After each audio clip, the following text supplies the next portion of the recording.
The United Nations Human Rights Council in Geneva has voted to launch an international investigation into alleged human rights violations and abuses during the 11-day conflict between Israel and Hamas. More than 250 Palestinians died, with almost 2,000 injured and over 112,000 displaced. Israel also suffered hundreds of injuries and 12 deaths. Israel has rejected a decision to launch an international investigation. The investigation will look specifically at whether crimes were committed in Israel and the occupied Palestinian territories in the exchange of rocket fire from Hamas in Gaza and the airstrikes from Israel. Human Rights Watch Geneva Director John Fisher has called on Israel's allies to stop shielding them from consequence. Prime Minister Netanyahu recently told Israeli border police, "Do not be afraid of commissions of inquiry, investigations. You have our full backing." Israeli authorities have no incentive to exercise restraint or dismantle the structures of apartheid and persecution as long as they know that their Western enablers will shield them from consequence. This council today needs to create a standing mechanism to advance accountability and address root causes. It's time to face the reality unfolding before our eyes. When it comes to ending the crimes of apartheid and persecution, there are no bystanders. Israel said the country would not cooperate with the probe, deeming it a bid to whitewash crimes committed by Hamas. Another shameful day for the UN Human Rights Council, which not only defames a democracy trying to protect its people, but it whitewashes a brutal, genocidal terrorist organization that not only indiscriminately attacks Israeli civilians, but abuses Palestinian civilians in Gaza, using them as human shields. The resolution does not mention Hamas, does not mention the more than 4,400 rockets that were launched at Israeli civilians indiscriminately. Judging from past experience, the Commission of Inquiry will not look into Hamas war crimes. Therefore, Israel will not cooperate with such an investigation.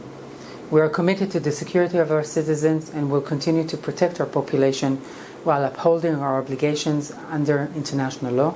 Palestinian militant group Hamas welcomed UN Rights Council's decision to probe the conflict. Hamas movement welcomes the decision of the UN Human Rights Council to investigate the crimes of the war that was committed by the occupation forces against the Gaza Strip and Jerusalem. What happened in the Gaza Strip is a fully fledged war crime that the world watched. Now we need a further step to be taken, which is to actually punish the occupation and take preventive steps so these crimes would not be repeated against our Palestinian people. The High Commissioner for Human Rights, Michelle Bachelet, told the Council that Israel's deadly strikes on Gaza might constitute war crimes and the Hamas rockets violated international humanitarian law. Such strikes raise serious concerns of Israel's compliance with the principles of distinction and proportionality under international humanitarian law. If found to be indiscriminate and disproportionate in their impact on civilians and civilian objects, such attacks may constitute war crimes. Well, for more on this, we're joined via Skype by Naeem Jina, the Executive Director at the Afro-Middle East Center. Mr. Jina, a very good evening to you. Thanks for joining us. Welcome to the Globe. Good evening. Thank you. Would you say the international investigation is a step in the right direction with regards to the Israeli and the Palestinian conflict? Well, I think it is a step in the right direction. There's been mounting criticism of Israel and Israeli policies in general, with even organizations such as Human Rights Watch, who you interviewed earlier, declaring Israel's actions as actions of apartheid. Yeah. So I think it's been a long time in the coming for such a commission that will look at Israel's policies in terms of international law in general. Now, how effective, or should I say, how conclusive will this investigation be, considering that, Israel has rejected the resolution by the United Nations Human Rights Council? Well, this is a good point. But we must remember that Israel rejects any kind of inquiry into its actions. unless that inquiry is done by itself and determined, its terms of reference determined by itself. So, for example, even the Goldstone report, and Judge Goldstone, the South African judge who headed a commission into the 2008-2009 Israeli onslaught on Gaza, came out with a report that was not even very mildly critical of Israeli actions. Israel not only rejected it, but Israel's supporters in South Africa made Judge Goldstone's life a living hell, even though he is actually an Israeli supporter himself.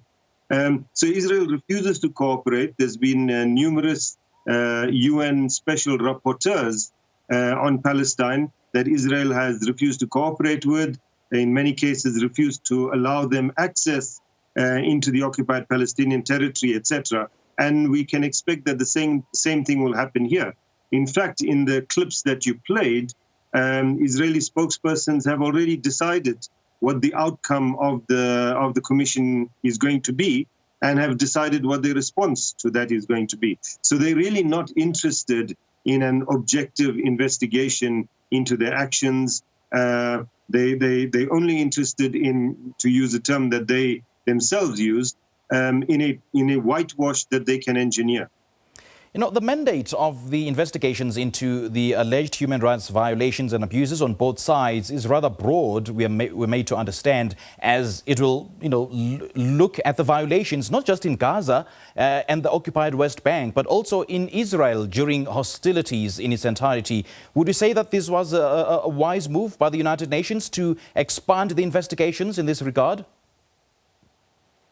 Well, while the debate around this issue might have been sparked by the events that took place around Gaza over the past few weeks, in fact, as I said, Israel and Israeli actions have been on the Human Rights Council agenda every year for a good few years now. So what this commission is going to do is that it's not going to be a commission that looks into what happened over the past few weeks. It is a standing commission, an ongoing commission, that will be investigating Israel's actions on an ongoing basis. And yes, it will look at Israel's actions over the entire territory that Israel controls, not just the West Bank and Gaza. So that's the entire territory from the Jordan River to the Mediterranean Sea, including Jerusalem, which of course is occupied territory, even though Israel denies that it is, and including inside Israel itself. This is a unique position that has been taken. It's not a kind of position that has been taken before, but what it suggests is that Israel's discrimination against Palestinians needs to be investigated both in the occupied territory and within Israel itself. It's an important point of departure, and I think that it's something that many Palestinians and others, many lawyers and legal experts, have been calling for a long time. The other kind of unique thing about this, I think, is that it's not looking just at particular events. Mm-hmm. So it's not looking at the events of the past 2 or 3 weeks, for example, but goes beyond particular events to look at what are the root causes of what these crimes might be. Where do they start? What is the basis of them legally and otherwise, etc. And potentially, one could find that the Commission finds, as organizations such as Human Rights Watch has said, the Commission could find that Israel is guilty of acts of apartheid, it's guilty of acts of colonialism, etc. Now, Israeli Prime Minister Benjamin Netanyahu has condemned the decision to investigate, saying that, it is shameful, and he criticized it for not acting against Hamas. Do you think he has a point there? Do you think that the investigation will be one-sided for not including Hamas? Because Hamas was equally complicit in the whole violence. No, firstly, Hamas was not equally complicit in the violence. You're talking about the fourth most powerful army in the world against the resistance movement living in a small territory, the most densely populated territory in the world, and resisting with homemade weapons. There's no There's no equality in terms of complicity between these two. But to come back to the point that the Standing Commission is not meant to look at the events of the past few weeks. It's an ongoing commission that's going to, yes, it's there to investigate Israel and Israel's actions. And why investigate Israel and Israel's actions? Because this is the longest occupation in recent history that we know of. In fact, international law did not even countenance such a long occupation because Israel has been accused of acts of colonialism, which there are numerous UN resolutions about what constitutes colonialism and how it's a crime, etc. Because Israel has been accused of acts of apartheid, and there's a convention on the punishment and suppression of the crime of apartheid. And Israel is in violation of close to 100 United Nations Security Council resolutions, which is international law, as well as in violation of Geneva Conventions, the Rome Statute, etc., all of which constitute international law. So the issue here is that the Human Rights Council is looking at a particular state which has been accused of a whole range of violations of international law, including international humanitarian law. And so it is instituting a commission to investigate these accusations of violations of international law. That the commission might, in its work, decide that particular events need also to be investigated more broadly, that is possible. So it might decide that the events of the past few weeks should be investigated a little more broadly than just looking at Israel itself. That is possible, and Michelle Bachelet herself said that Hamas's role would be part of it. Yeah, indeed. And she added that, in fact, she laid blame on Hamas, accusing it of a clear violation of international humanitarian law. And I suppose that's the basis of my question, whether how broad it'll be. The jury is still out on whether it'll be broad. And, there are, concerns or fears that this investigation will be one-sided, because she also said that Israel's intense bombardment of the densely populated areas might also constitute a war crime. So she didn't lay blame on Hamas, of course. She said that it could constitute war crimes and should be investigated, just as she said about Israel's actions, that they could constitute war crimes and need to be investigated.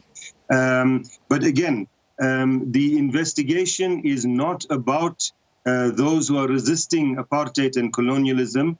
The investigation or the commission is to investigate a state which is being accused of colonialism, apartheid, and occupation. That's what the commission is there to do. I mean, consider that in the 1960s, you had in the United Nations General Assembly a committee that was set up that was called the Special Committee Against Apartheid.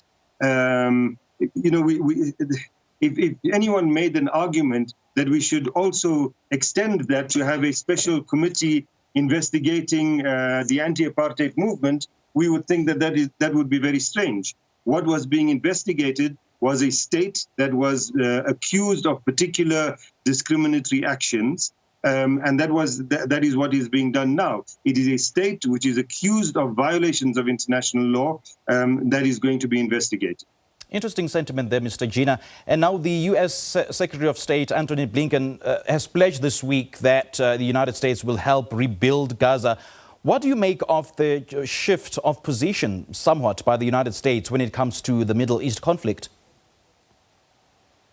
I think the United States and the White House in particular, and Joe Biden, of course, expressed the kind of sentiment earlier that he wanted to have a hands-off approach on the Middle East in general, not just Palestinian issue or Palestinian-Israeli issue, but in general. He had other issues he wanted to focus on, such as Iran and China, and domestic issues. The events of the past few weeks have forced him to reconsider that, and he's now looking at a way in which the United States can become involved at a mediatory level in terms of the Palestinian-Israeli issue. And in order to do that, he needs to present a different face to the world and to the parties involved than was presented by Donald Trump. Donald Trump was his predecessor. Donald Trump was clearly simply pro-Israeli, didn't want to talk to or listen to the Palestinians at all, and went ahead with whatever the Israeli Prime Minister asked him to go ahead with.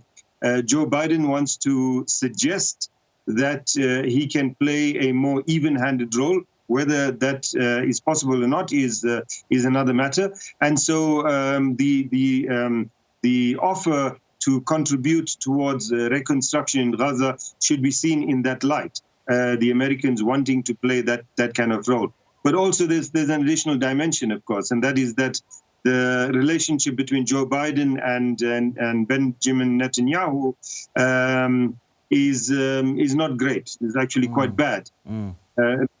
That it was Netanyahu who campaigned against Obama, the previous 2 presidents ago, when Joe Biden was Obama's deputy. And so, the relationship has been pretty bad between the two. Biden, will not go out of his way to defend Netanyahu, even if he's willing to go out of his way to defend Israel. So I think that he's setting the scene, in a sense, for a greater American role in terms of mediation. We could find over the next few weeks or months an American attempt to strengthen discussion with the Palestinians. Remember that Blinken's visit now, the Secretary of State, he met Mahmoud Abbas. This was the first time in about 4 years that an American official has met with anyone from the Palestinian Authority, or frankly, anyone from the Palestinian side. All right, great chatting to you, Mr. Jina. Thank you so much for your thoughts and for your reflections on this matter.